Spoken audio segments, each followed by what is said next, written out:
بسم الله الرحمن الرحيم نحمده ونصلي على رسوله الكريم اما بعد بسم الله الرحمن الرحیم۔ عزیز طلباء، آج ہم مختصر المعانی الفن الثالث علم البدیع کا سبق نمبر 53 شروع کر رہے ہیں۔ سب سے پہلے ہم حسب عادت آج کے سبق سے متعلق عبارت پڑھتے ہیں، اس کے بعد پھر سبق کا خلاصہ اور آخر میں عبارت کا ترجمہ اور مختصر تشریح ہم پڑھیں گے۔ عزیز طلباء، آج کی سبق کی ابتدا وَأَيْضًا لِلْجِنَاسِ التَّامِّ تقسیم آخر سے ہو رہی ہے۔ آپ حضرات عبارت پر توجہ فرمائیں۔ وَأَيْضًا لِلْجِنَاسِ التَّامِّ تقسیم آخر وَهُوَ أَنَّهُ إِنْ كَانَ أَحَدُ لَفْظَيْهِ مُرَكَّبًا وَالْآخَرُ مُفْرَدًا سُمِّيَ جِنَاسُ التَّرْكِيبِ وَحِينَئِذٍ فإن اتفقا اللفظان المفرد والمركب في الخط خص هذا النوع من جناس التركيب باسم المتشابه لاتفاق اللفظين في الكتابة كقوله إذا ملك لم يكن ذا هبة أي صاحب هبة وعطاء فدعه أي اتركه فدولته ذاهبة أي غير باقية وإلا وإن لم يتفق اللفظان المفرد والمركب في الخط خص هذا النوع من جناس التركيب باسم المفروق لافتراق اللفظين في سورة الكتابة كقوله كلكم قد أخذ الجام ولا جام لنا ما الذي ضر مدير الجام لو جام لنا أي عاملنا بالجميل هذا إذا لم يكن اللفظ المركب مركبا من كلمة وبعض كلمة وإلا خص باسم المرفوع كقولك أهذا مصاب أم طعم مصاب وإن اختلف عطف على قولي والتام منه أن يتفقا ولا معطوف أي هذا إن اتفقا فيما ذكر وإن اختلف أي اللفظ المتجانسان في هيئات الحروف فقد أي اتفقا في النوع والعدد والتركيب يسمى التجنيس محرفا لانحراف إحدى الهيئتين عن الأخرى والاختلاف قد يكون بالحركة كقولهم جبة البرد جنة البرد۔ عزیز طلباء، ہم سبق نمبر 52 میں پڑھ چکے تھے کہ مصنف علیہ الرحمہ جناس تام کی 5 قسمیں ذکر فرمائیں گے۔ جناس تام کی 5 قسموں کو مصنف علیہ الرحمہ نے 2 تقسیموں میں تقسیم فرمایا۔ پہلی تقسیم میں 2 قسموں کو ذکر فرمایا، جناس تام مماثل اور جناس تام مستوفی۔ اب دوسری تقسیم میں مصنف علیہ الرحمہ جناس تام کی 3 مزید قسمیں ذکر فرمائیں گے۔ ان میں سے پہلی قسم جناس مرکب ہے، تام مرکب، دوسری قسم جناس تام مفروق اور تیسری قسم جناس تام مفروع ہے۔ مصنف علیہ الرحمہ فرماتے ہیں کہ اگر 2 لفظ جو آپس میں جناس تام کی حیثیت سے ہیں وہ اگر مرکب ہوں تو اس کو جناس ترکیب یا جناس مرکب کہا جاتا ہے۔ پھر مصنف علیہ الرحمہ اس کی 2 صورتیں ذکر فرمائیں گے کہ اگر یہ ترکیب جو ہے باعتبار خط کے بھی متحد ہوں تو اس کو جناس ترکیب متشابہ کہا جاتا ہے، اگر خط میں اتفاق نہ ہو تو اس کو جناس ترکیب مفروق کہا جاتا ہے۔ اور پھر اگر یہ دونوں الفاظ جو ہے وہ ایک کلمے کے ہوں، دونوں مستقل کلمے کو ہوں تو اس کو جناس ترکیب کہتے ہیں، لیکن اگر دونوں میں سے ایک جو ہے وہ تو مستقل کلمہ ہے اور دوسرا کسی دوسرے کلمے کا جزء ہے بلکہ مستقل کلمہ نہ ہو تو اس کو جناس مفروع کہا جاتا ہے۔ مصنف علیہ الرحمہ ان 3 قسموں کو ذکر فرما رہے ہیں وَأَيْضًا لِلْجِنَاسِ التَّامِّ تقسیم آخر سے۔ تو فرماتے ہیں جناس تام کی ایک دوسری تقسیم بھی ہے، وَهُوَ أَنَّهُ إِنْ كَانَ أَحَدُ لَفْظَيْهِ مُرَكَّبًا، اگر جناس تام کے 2 الفاظ میں سے ایک مرکب ہوں، والآخر مفردًا اور دوسرا مفرد ہو، سُمِّيَ جناس الترکیب، تو اس کو جناس ترکیب کا نام دیا گیا ہے۔ وحینئذ پھر اگر اس صورت میں یعنی اگر ایک مرکب دوسرا مفرد ہے تو یہ مرکب لفظ فین اتفقا، اگر یہ مرکب لفظ دونوں متفق ہوں، لفظان المفرد والمرکب، اگر یہ دونوں لفظ کون کون سے یعنی مرکب اور مفرد آپس میں متفق ہوں، کس چیز میں؟ فی الخط، خط اور کتابت کی شکل و صورت میں، خص ھذا النوع من جناس ترکیب، تو اس قسم کو جناس ترکیب کے نام کے ساتھ خاص کیا گیا ہے۔ تو جناس ترکیب کے اس نوع کو باسم المتشابہ، اسم متشابہ کے نام سے خاص کیا گیا ہے۔ کس وجہ سے بھی متشابہ نام کیوں رکھا؟ لاتفاق اللفظین فی الکتابت، بوجہ دو لفظوں کی کتابت میں متفق ہونے کے، کقولہ جیسے کہ ابو الفتح البستی کا یہ شعر ہے، اذا ملک لم یکن ذاہبۃ فدعہ فدولتہ ذاہبۃ، جب بادشاہ ہبہ اور عطیہ اور بخشش کرنے والا نہ ہو تو اس کو چھوڑ دو، کیونکہ اس کی بادشاہت ختم ہونے والی ہے، باقی رہنے والی نہیں ہے۔ اب اس میں عزیز طلبہ محل استشہاد وہ یہ ہے کہ ذاہبۃ اور ذاہبۃ، پہلے جو اذا ملک لم یکن ذاہبۃ ہے یہ مرکب ہے اور دوسرا ذاہبۃ یہ مفرد ہے۔ یہ ذا اس میں اشارہ اور ہبہ دو الفاظ سے مرکب ہے اور دونوں الفاظ مستقل کلمے کی حیثیت رکھتے ہیں، دونوں میں جو ہے جناس تام ہے، تعداد حروف، انواع حروف، سب چیزوں میں، چاروں چیزوں میں اتحاد ہے، البتہ ایک مرکب اور دوسرا مفرد ہے، اس لیے اور دونوں کی جو خط ہے، خط کتابت جو ہے وہ دونوں کی ایک ہی جیسے ہیں، اس لیے اس کو جناسی ترکیب متشابہ کے نام سے یاد کیا جاتا ہے، بسم المتشابہ، متشابہ کے نام سے یاد کیا جاتا ہے۔ تو شاعر کہتے ہیں اذا ملک لم یکن ذاہبۃ، اگر بادشاہ ہبہ کرنے والا نہیں ہے، عطیہ دینے والا نہیں ہے، اے صاحب ہبۃ وعطاء فدعہ، تو اس کو چھوڑ دو، اے اترک، اس کو چھوڑ دو، فدولتہ ذاہبۃ، کیونکہ اس کی جو بادشاہت ہے وہ جانے والی ہے، اے غیر باقیۃ، باقی رہنے والی نہیں۔ وَإِلَّا اے وَإِن لَّمْ يَتَّفِقِ اللَّفْظَانِ، اگر دو الفاظ میں سے ایک مرکب دوسرا مفرد ہے لیکن وہ مفرد اور مرکب آپس میں باعتبار خط کے متحد نہ ہوں، باعتبار کتابت کے متحد نہ ہوں، المفرد والمرکب فی الخط، اگر وہ دونوں لفظ خط اور کتابت میں متحد نہ ہوں، خص ھذا النوع من جناس ترکیب باسم المفروق، تو جناس ترکیب کی اس قسم کو جو ہے مفروق کے نام سے خاص کیا گیا ہے۔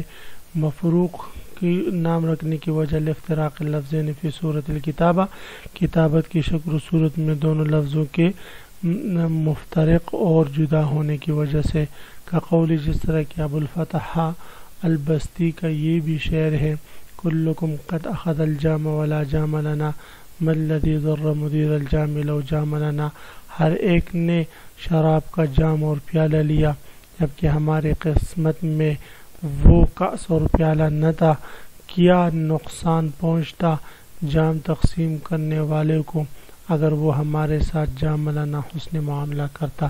تو یہاں پر جو ہے عزیز طلبہ ولا جام لنا، جام یہاں پر جو ہے کأس پیالے کو کہتے ہیں، اور جام لنا اور جام لنا یہ دو آپس میں جناس تام رکھتے ہیں یہ دونوں الفاظ، لیکن پہلا جو لفظ ہے جام لنا یہ دو الفاظ سے مرکب ہے، جام اور لنا سے، اور دوسرا جو جام لنا ہے یہ مفرد ہے، اور یہ لیکن کتابت دونوں کی مختلف ہے، پہلے جام الگ لنا الگ اور دوسرا جام لنا میں جمع متکلم کا صیغہ ہے اور ناظم وہ کلمے کے ساتھ متصل ہے، تو اس لیے دونوں میں فرق جو ہے باعتبار کتابت کے ہیں، اس لیے اس قسم کا نام جو ہے جناس ترکیب مفروق رکھا گیا ہے۔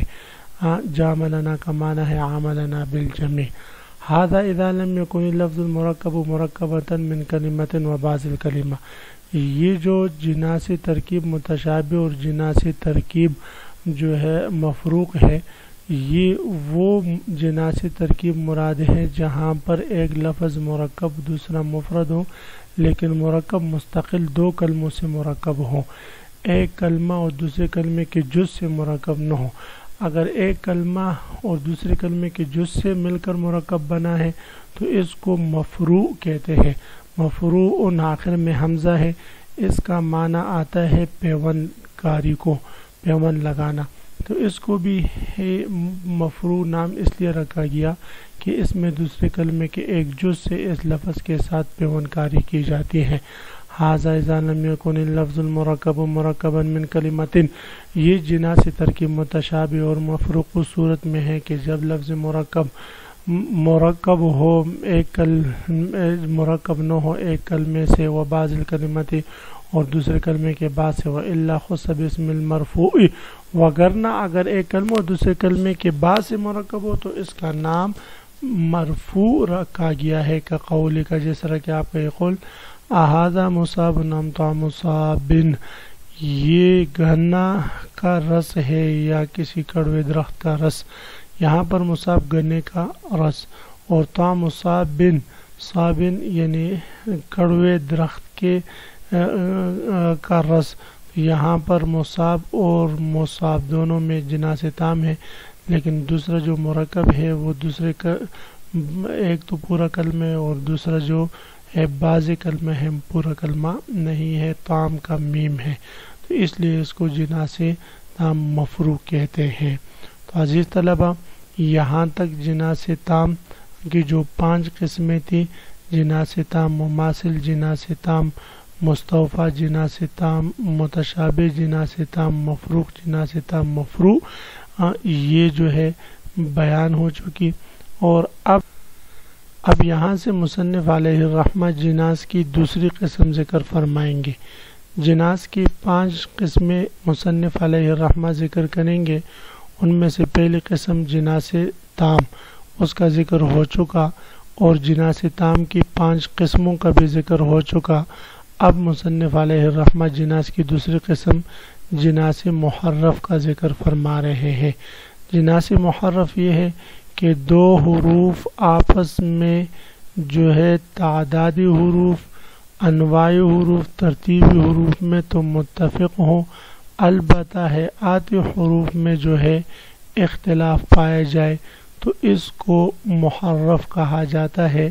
محرف تحریف سے ہے، انحراف سے ہے، اپنے جگہ سے پھر جانا، ایک سے دوسری جگہ کی طرف منتقل ہو جانا. اس وجہ سے اس کو محرف کہا جاتا ہے کہ یہ ایک وزن سے دوسرے وزن کی طرف پھر جاتا ہے. وَإِنِ اخْتَلَفَ عَطْفٌ عَلَى قَوْلِهِ وَالتَّامُ مِنْهُ أَن يَتَّفِقَا.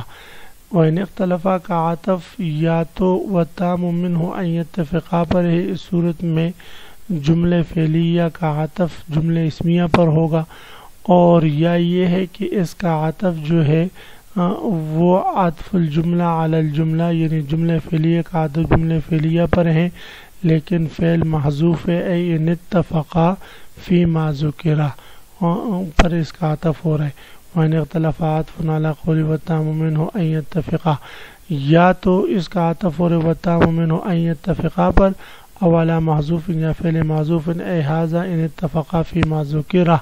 وَإِنِ اخْتَلَفا، یہ تو صورت میں ہے کہ جب دونوں متفق ہوں، جو کچھ ذکر ہوا، جب 2 الفاظ آپس میں متفق ہوں، مذکورہ 4 چیزوں میں. وَإِنِ اخْتَلَفَا، اگر 2 الفاظ آپس میں مختلف ہوں، اے لفظ متجانسین، متجانسین کے 2 الفاظ اگر آپس میں مختلف ہوں، فی ہیئات الحروف، ان 4 چیزوں میں سے فقط ہیئات حروف میں. ہیئات حروف کے بارے میں ہم نے پڑھا تھا کہ حروف کے جو وزن ہے اس کو ہیئات حروف سے تعبیر کیا گیا ہے. ضرب بروزن فعل، قتل بروزن فعل، تو اب دونوں کا وزن ایک ہے، یہی اسی سے مراد ہیئات حروف ہیں. اگر 2 الفاظ جناس تام کے ہیئات حروف میں متفق ہو، ایک کا وزن ضربہ دوسرے کا ضربہ ہے، تو اس کو محرف کہا جاتا ہے. اتفق فی النوع یعنی جناس تام کی جو باقی تین چیزیں ہیں انواع حروف، تعداد حروف، ترکیب حروف میں تو متفق ہیں، لیکن صرف ہیئات حروف میں جو ہے اختلاف ہو، یسمى تجنیس محرفا، تو اس کو جناس محرف کا نام دیا جاتا ہے. فقط اتفق فی النوع والعدد والترکیب یعنی نوع، عدد اور ترکیب میں متفق ہے. یسمى تجنیس محرفا تو تجنیس کی اس قسم کو محرف کا نام دیا جاتا ہے. لانحراف احدى الهيئتين عن الاخرى بوجہ دو ہیئتوں میں سے ایک کے منحرف ہونے کے پھر جانے کی دوسری کی ہیئت اور وزن سے. والاختلاف قد يكون بالحرکت. اب یہ جو جناس محرف ہے جس میں ایک کا وزن دوسرے سے مختلف ہوتا ہے اور اس کو محرف کہا جاتا ہے، اس جناس محرف کی پھر تین قسمیں ہیں. یہ جو جناس محرف میں جو ایک کا وزن دوسرے سے مختلف ہوتا ہے، اس وزن کا اختلاف یا تو باعتبار حرکت کے ہوگا یعنی جناس محرف بالحرکت ہوگا، یعنی ایک کی حرکت زبر تو دوسری کی پیش ہوگی، یا جناس محرف بالساکن ہوگا کہ ایک میں متحرک دوسرے میں ساکن ہے. اور کبھی کبھی یہ جناس محرف بالحرکت اور بالسکون دونوں طرح سے ہوگا. حرکت میں بھی دونوں اوزان مختلف ہوں گے اور سکون کے اعتبار سے بھی اختلاف ہوگا. حرکات میں بھی اختلاف ہوگا اور سکون میں بھی اختلاف ہوگا. تو قد یکون بالحرکت سے جناس محرف کی ان تین قسموں کی طرف مصنف علیہ الرحمہ اشارہ فرما رہے ہیں، جن سے متعلق ہم انشاءاللہ اگلے سبق میں تفصیلاً پڑھیں گے.